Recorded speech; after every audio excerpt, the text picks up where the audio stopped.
There he is. If you'd like to follow along this morning, we're going to be in Luke chapter 9.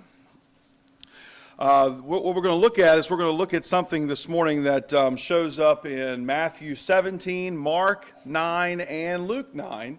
But we're going to focus on the account in Luke this morning. Remember that when you see the same account in different Gospels, sometimes there is some variation because there are some specifics that are in one that are not in another, or vice versa. So typically what we do is we kind of put the different accounts on top of each other and draw out the things that they all say and kind of create our understanding of what happened in the event. But also understand that the different writers of these Gospels have different audiences that are receiving their writings, and they have different purposes. So there's maybe different reasons why they have something, by what they write before and what they write after are there. And in Luke this morning, it's the point that Luke is trying to make about this particular event that I want to echo here this morning. The scripture reading this morning was an event where there is a healing. And however, what happened was Jesus himself had to do this healing because his followers could not do the healing. And Jesus expresses some frustration. He says, "How much longer am I going to have to, am I going to be here with you?" And he calls them some names that are not necessarily very, very kind. He describes them in a way. He says, "You unbelieving and perverted generation, how long shall I be with you and put up with you?" And he says, "Bring your son here." And he, of course, heals the son of the man who makes the request. The important thing that we're going to glean from that as we kind of back up and look at what happens before that in this gospel account is that people still miss the message of Jesus.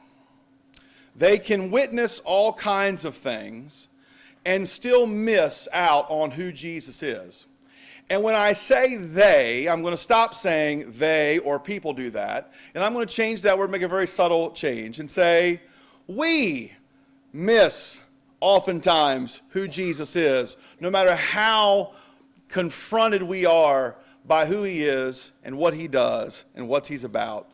We still miss the story, and we still miss when we're dealing with other people in the Bible, we say it's obvious and say we don't understand how they miss it. And yet, oftentimes we do the very same thing. Now, before I get to the passage that we're going to read together this morning, I also want to say that leading up to this, you have Luke talking about, he's telling this, what Jesus had said, and Jesus had said things like, you have to take up your cross and follow him. He said things like, in order to, you have to listen to my words, and you have to put stock in them, and you have to believe them, and you have to act upon them, and it's foolish not to. And when Luke says that, he says it for a purpose, because as we get into this, Luke 9, verse 28, it says, "Some 8 days after these sayings, he took along Peter and John and James, and went up on the mountain to pray."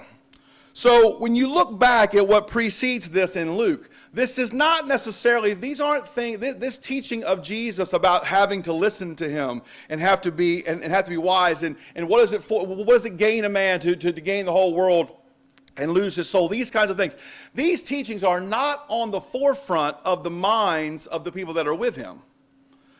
But when Luke is giving his gospel account, he wants them to be on the forefront of the minds of those that are reading this or hearing this. So understand that might be a way that we're a little bit different than the men that are experiencing this firsthand, Peter, John, and James. Verse 29, "And while he was praying, the appearance of his face became different, and his clothing became white and gleaming." Now, if you did not know before, you probably at this point, some of you know what we're going to be talking about here over the next few minutes, 10 to 20, depending on who's preaching. Thank you. We're going to be talking about an account called the Transfiguration.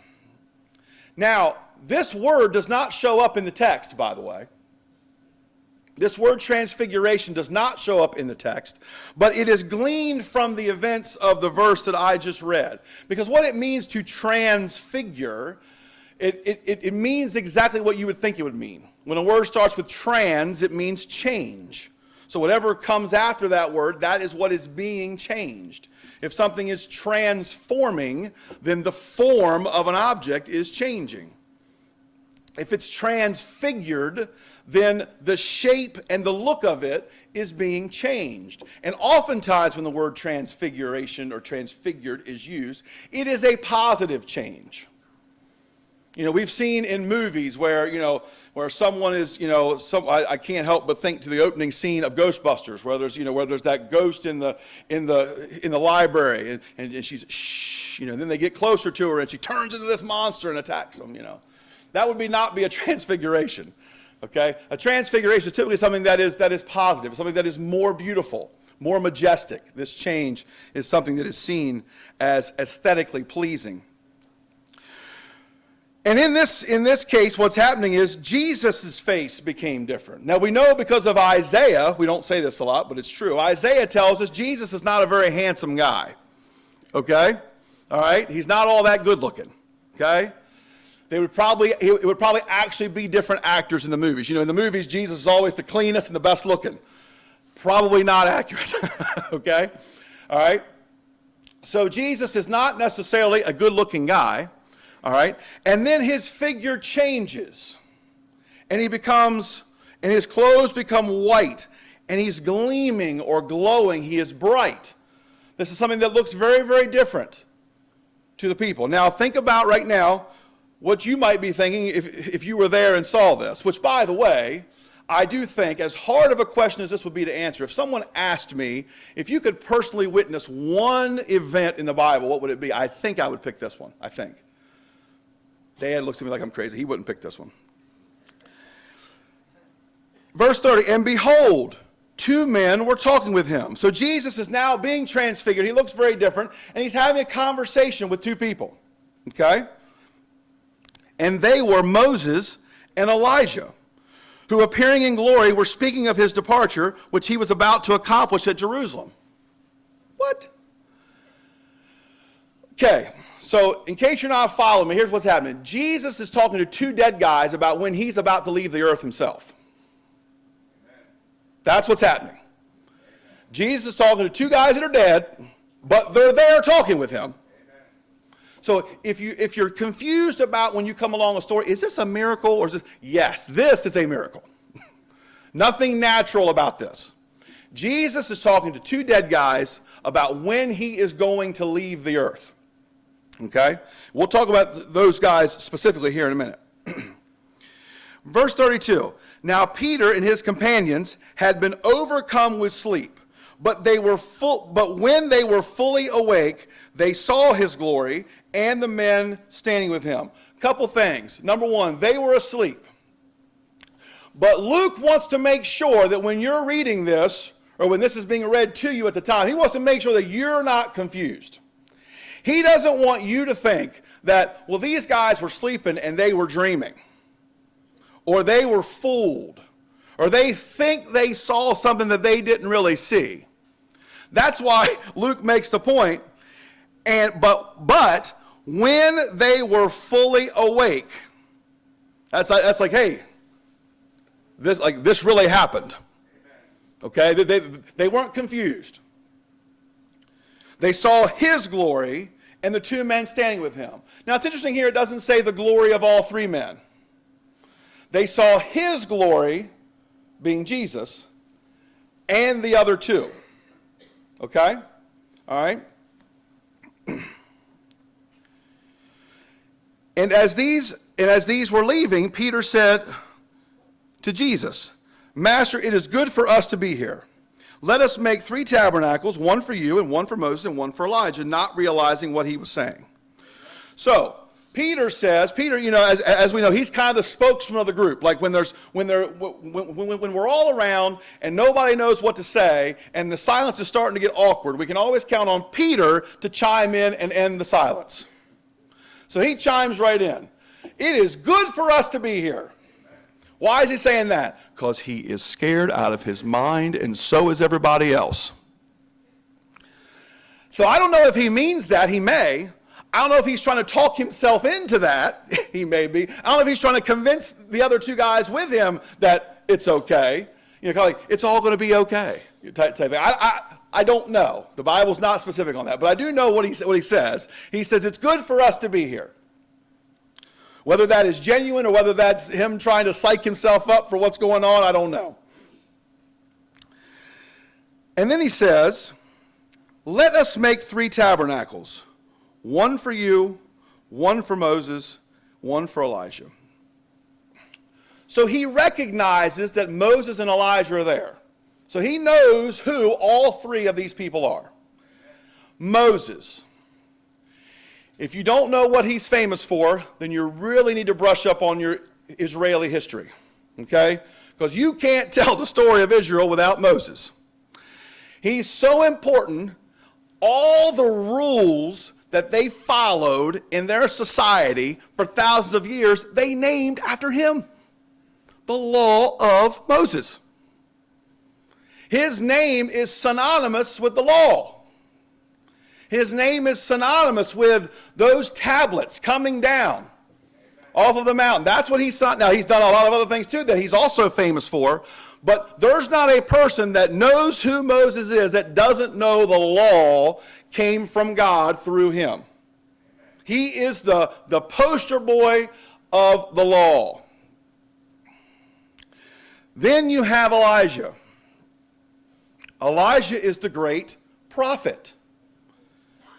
If you're playing a game in this time, you're going around the room and, hey, let's name as many prophets as we can. The first one that's going to be said probably is Elijah. He is the most well-known. He is the mightiest. He symbolizes the prophets. Now, as you read the New Testament and you see references to how they lived and what they lived by in the Old Testament under the Old Covenant, what you see a lot of times is this phrase that's become the law and the prophets.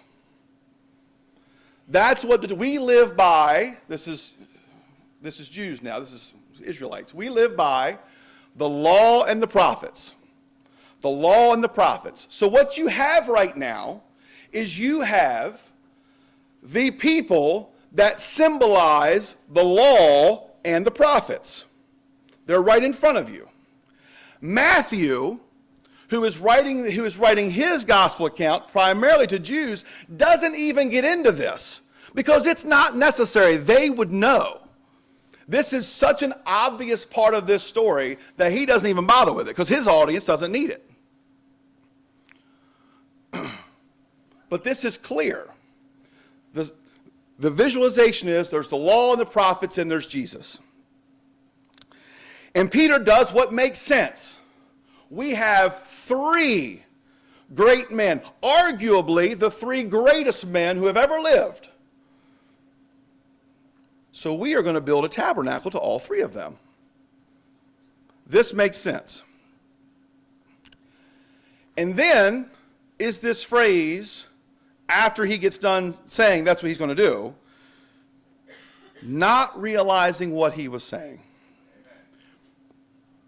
Now, I don't know exactly why he doesn't realize what he was saying. I think I know. I'm going to tell you what I think I know here this morning. I think it's because the idea of building 3 equal structures in honor of these 3 men is ridiculous. It's ridiculous. Now, there's not many contexts in which you could be where someone would think the idea of building a tabernacle to Moses would be ridiculous. That would make sense 9 times out of 10. It would make sense to do that for Elijah 9 times out of 10. But the 10th time is Jesus. The time it doesn't make sense is when Jesus is around. Here's why. Verse 34. While he was saying this, a cloud formed and began to overshadow them, and they were afraid as they entered the cloud. Then a voice came out of the cloud saying, "This is my son, my chosen one. Listen to him." And when the voice had spoken, Jesus was found alone.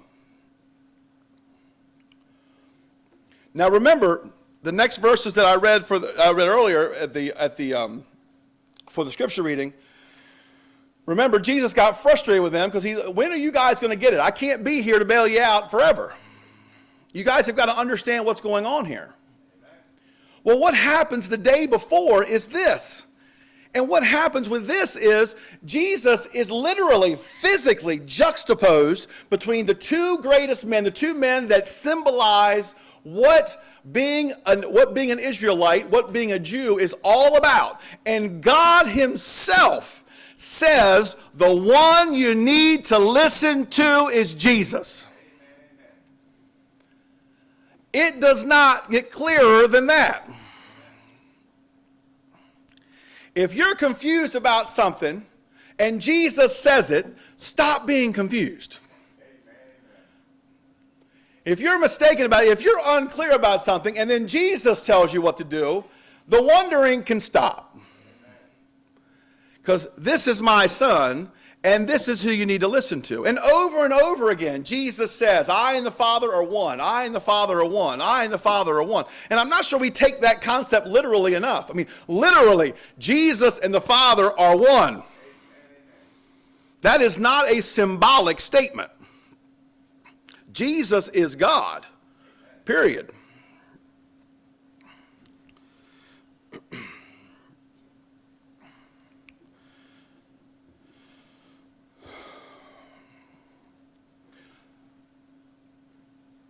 The teachings of Jesus have to be seen through the prism of who God says Jesus is. And that prism is, God says, he is me. And if anyone, because this happens, right? If anyone, I mean, even things in the law and the prophets, Jesus changes some of that stuff, right? You have heard it said, but I say to you, and we like to come to those passages and explain those away. Like we like to make them make sense. Jesus said that, but Jesus always followed the law, which is true. Jesus always followed the law, but Jesus can change the law. He can do that. He can do that. I feel like when we say that sometimes we're like undermining Jesus a little bit. Yeah, Jesus said that, but he, no. Jesus can come in and say, you guys did do this, but now I'm telling you that you need to do this. And you know what you need to do? And you know what I need to do? Change what I'm doing. Even if it was right before. If Jesus says do it different, I've got to do it different. And I humbly submit to you today that is exactly what this event is about. This event is about the idea that you've heard this and you've heard that. And God is saying himself, now you've got to hear him. He is what it's about. And I don't know how much more emphatically God can say that. I mean, he changed his shape. He made him glow. He brought back 2 famous dead people to talk to him. This is not a small thing. This is a big deal. And they kept silent and reported to no one in those days any of the things which they had seen. In another account, Jesus tells them to do that. He tells them not to say anything. Because this would be a pretty controversial thing. If you start going around to a bunch of Jews and saying, hey, you're not going to believe this, but last week I was out with Jesus and a couple of my buddies out there. We went out to pray like we do in the morning, and you're not going to believe it. But Elijah showed up, and Moses showed up, and Jesus turned bright white, and then God said to us, listen to him, don't listen to them. And I opened my eyes, and they were gone again, and then it's just me and him, and now we're here.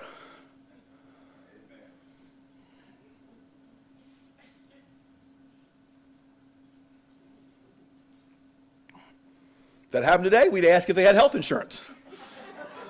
You need to see somebody. So they didn't go tell everybody that.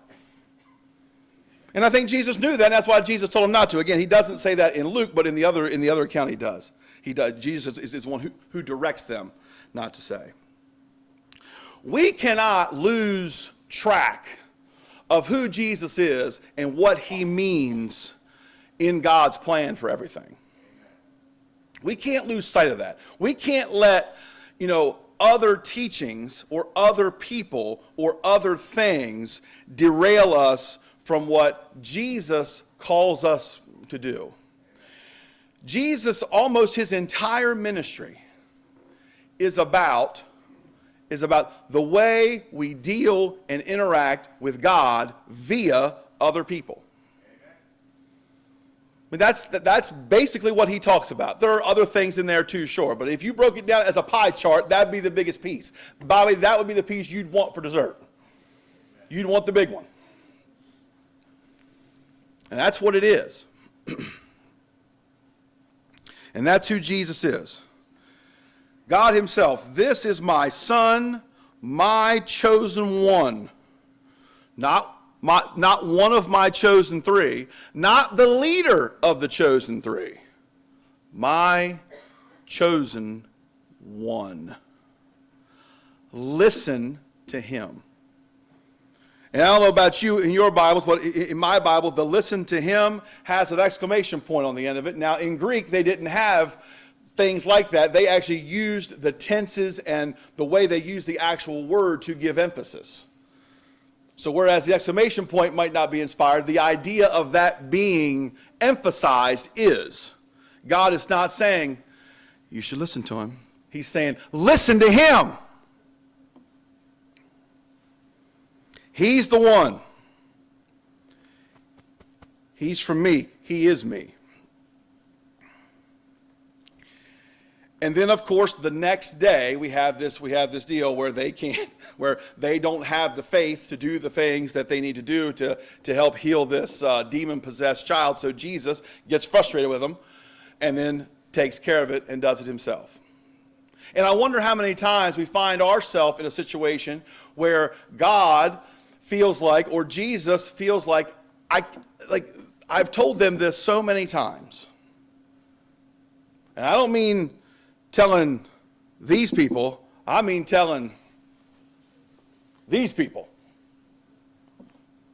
I've made this so clear to them. They've seen this from people. They've heard this from my word. And yet, they do something else.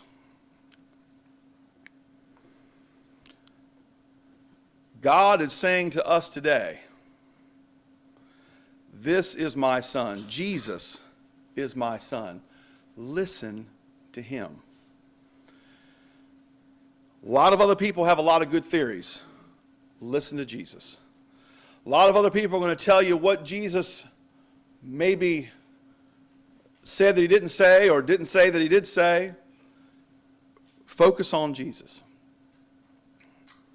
It's almost like we've known that for a long time. The name we go by, oftentimes, is Christian. We are passionate. We are passionate about the name of Christ being over the door. Amen. We're passionate about that.